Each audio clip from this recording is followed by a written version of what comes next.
Welcome to episode 7 of Rodin Pass, Urbanizing Cities. In this episode we have 3 main objectives. First, to optimize the economy. We had heavily focused on gathering resources for our fortresses, but now we'll shift towards generating profits through exports. Second, to finish urbanizing the empty plots on the plateau so our city looks complete and cohesive. And finally, since the Baron will pay us another visit, we'll test our new fortress network against him. And this time, our journey will be accompanied by Mozart's Symphony No. 38. Let's begin! In the previous episode, we finished building our spectacular network of fortresses.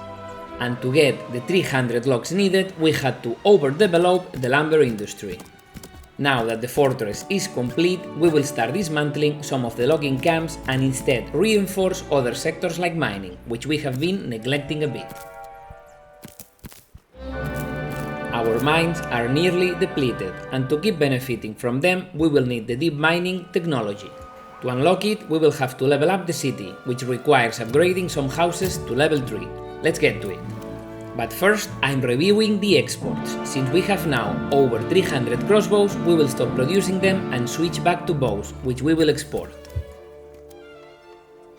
We'll also stop importing iron, which we mainly use for crossbows, and stone, which we needed for the fortress.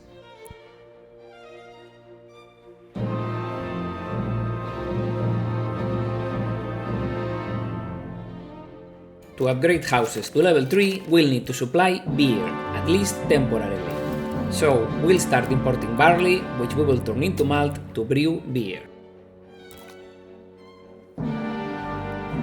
Let's continue developing the warehouse and workshop district, which we will also include the malt house to process the barley.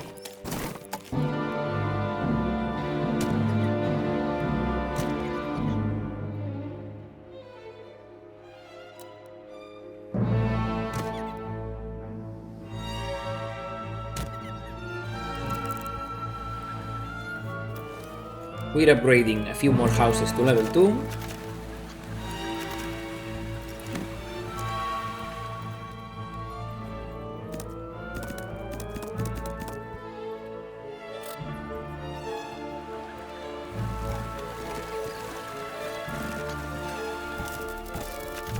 And assigning workers to the malt house so it can begin production.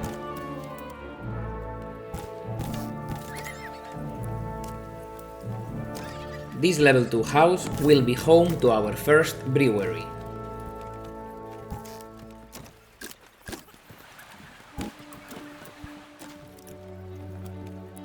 I had overlooked the fact that we have a massive surplus of large shields, so we start exporting them.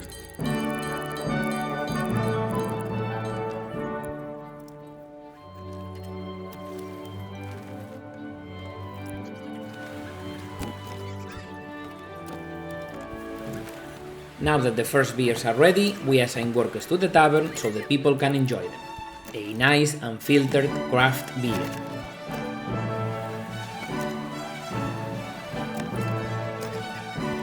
And with that, we can now upgrade some houses to level 3. We will need 3 houses at this level to increase the city tier and unlock a development point.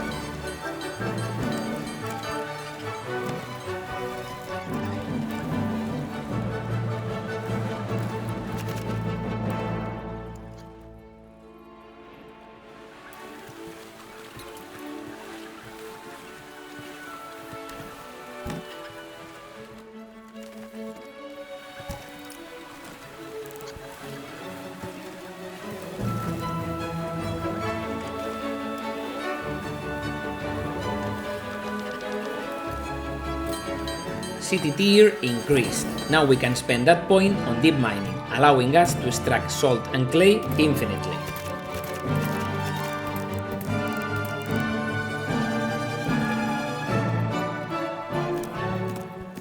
As you can see, we're tearing down the old logging camps that have already run out of trees, since we no longer need to stockpile wood now that the fortress is built.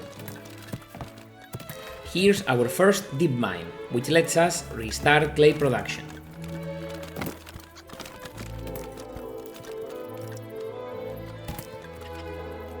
This second mine is bugged and can't be selected, but it will fix itself when we reload the save.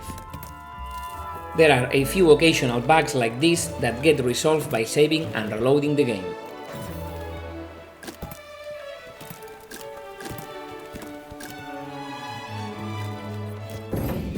Some bandits just showed up, which is perfect training for our troops and a chance to test the new fortress. We expand our retinue as our treasury is overflowing with coin.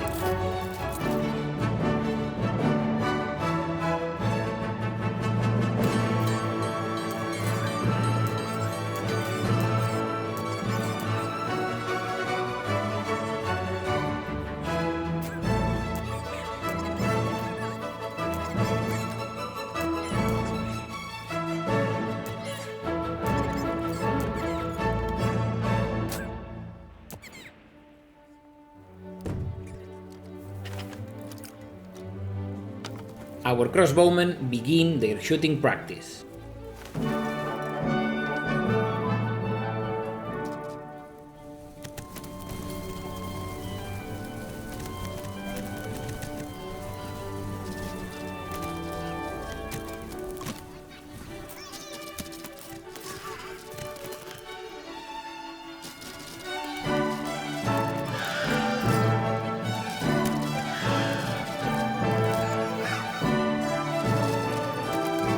And that's it for this little skirmish against these kamikaze bandits.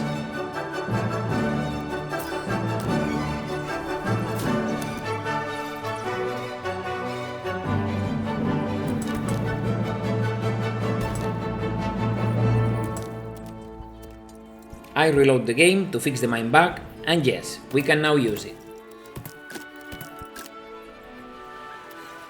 With the economy optimized and the warehouse and granary district expanded, I'm satisfied with the economic progress in this episode. Objective complete. So now we get to work on urbanizing the remaining plots to give the city a finished and cohesive look.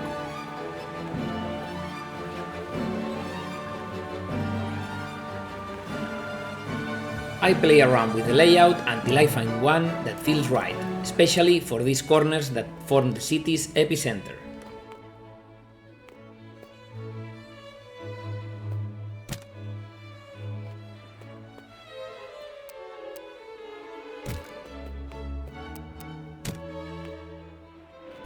As usual, we alternate between different types of plots, mostly double households, but also some single ones to diversify the look of the streets.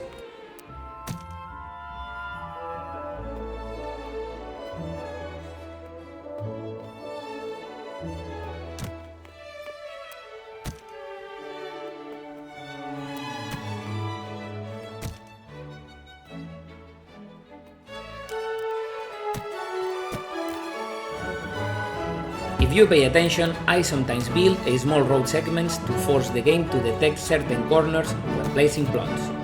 This lets me fine-tune the shape and size of the houses.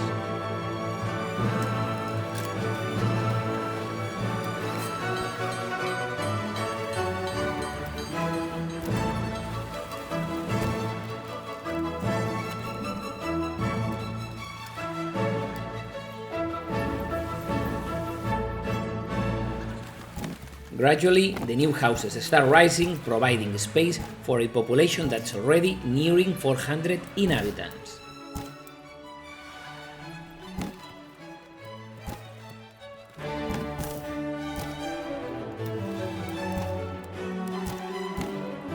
We'll stop importing barley for now, as it's hurting the region's wealth and we don't need that much beer for the population.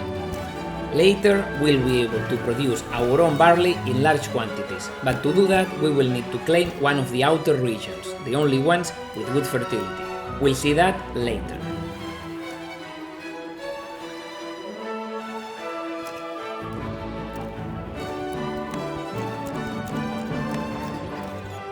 We review the house backyards and add animal extensions to support food and hide production.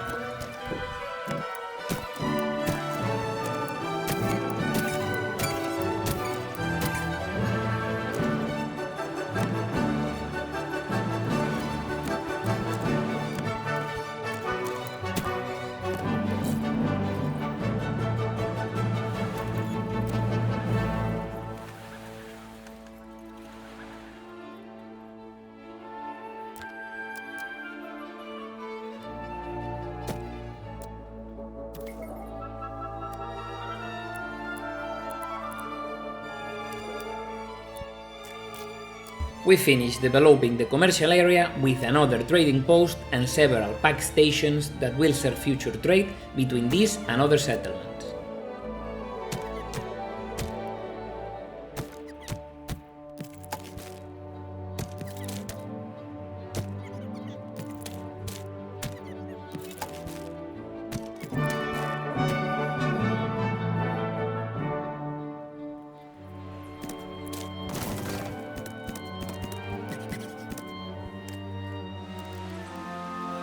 Let's boost reforestation efforts in our sustainable forests. Not that it's strictly necessary, but it looks better. We also assigned more workers to firewood cutting and charcoal production, which still has room to grow.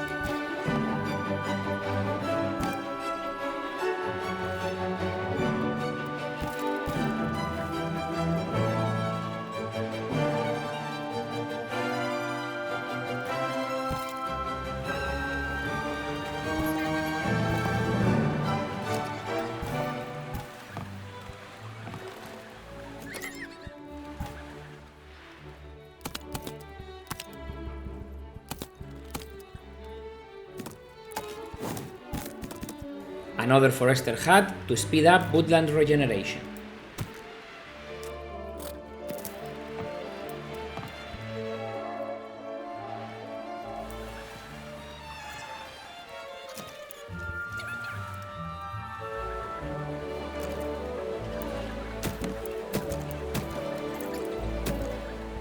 More animals for the yards.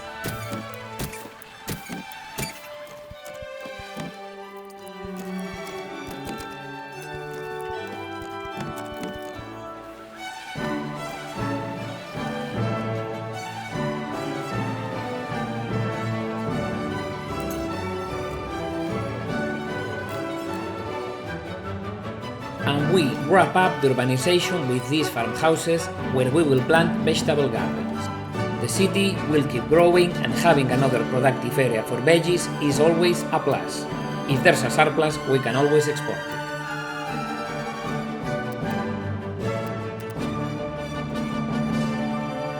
I keep experimenting with layouts until I find one that makes good use of the land.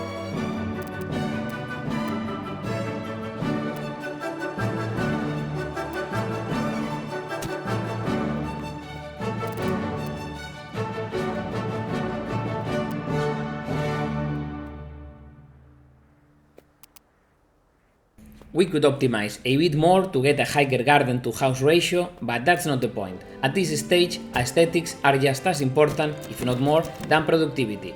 Our food production is more than enough.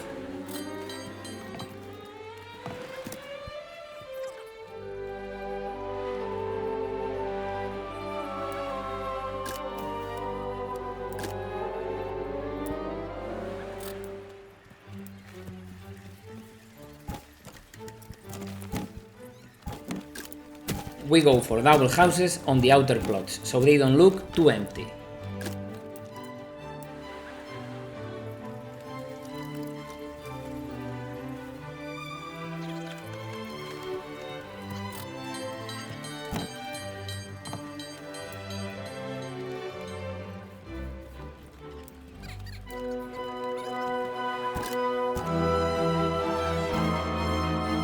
Here my garden radar pings, and I get the urge to build a little triangular plot to decorate this section of the main road.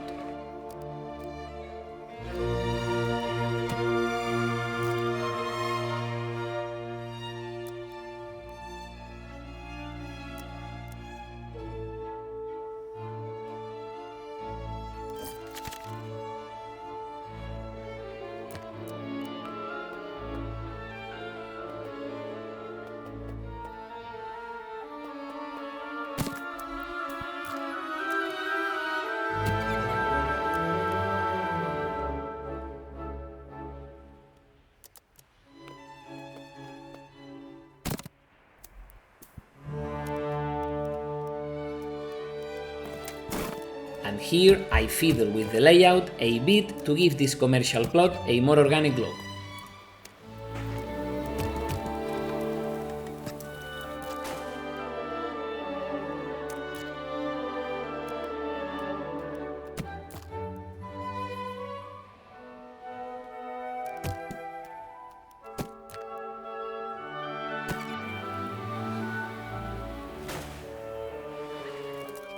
We built the vegetable gardens, which in my opinion also have a visual value, and they will blend nicely with the forest and the future gardens we will place around the cliffside church.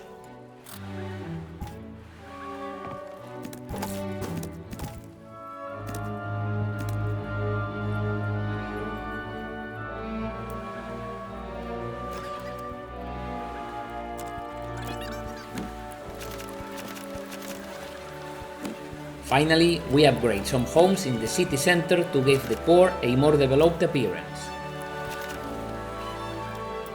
But this isn't the city's final look. We will dedicate a full episode to beautifying it, and later we will do another round of housing upgrades to make the heart of the city worthy of a royal capital.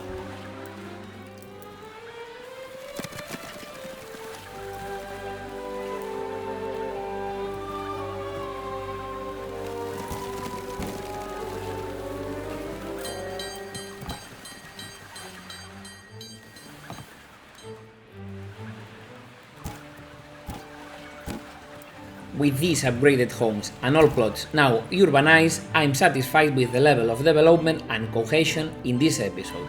Objective complete.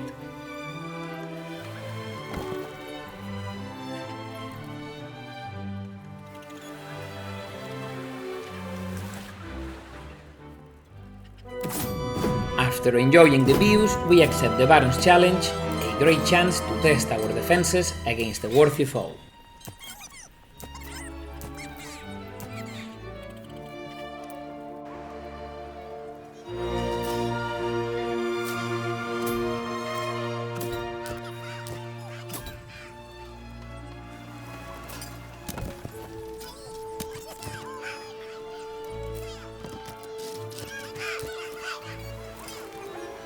Our crossbowmen pick off the enemy archers,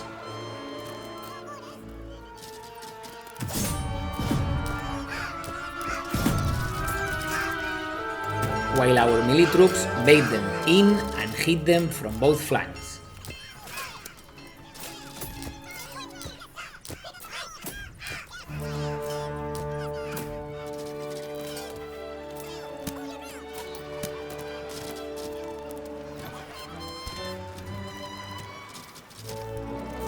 We charge and witness the carnage up close.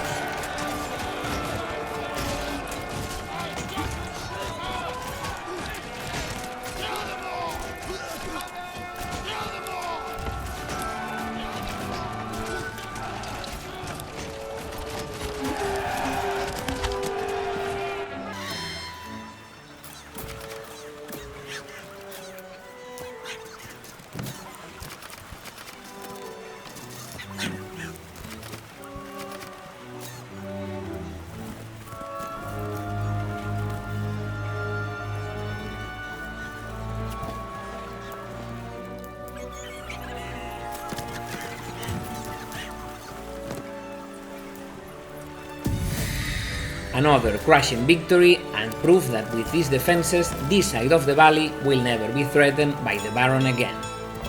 Objective complete. And that's how episode 7 ends, with all plots now built, giving our city a complete and cohesive look. Now that we can consider the city fully urbanized, we'll dedicate the next episode to beautify it, restoring forests, setting up gardens and adding small details to give our city a touch of refinement and elegance. It will be worthy of a royal capital. So, what do you think of the city's new looks now that every plot is urbanized? If you have any ideas or suggestions, I would love to read them in the comments. See you in the next episode. Manor ridiculous! Urbanizing the remaining empty plots on the plateau. On the plato de comer. When I point at you with this finger, I notice if my nails are too long, then I cut them. Now that we can consider... And finally, since the Baron will pay us another visit, not money.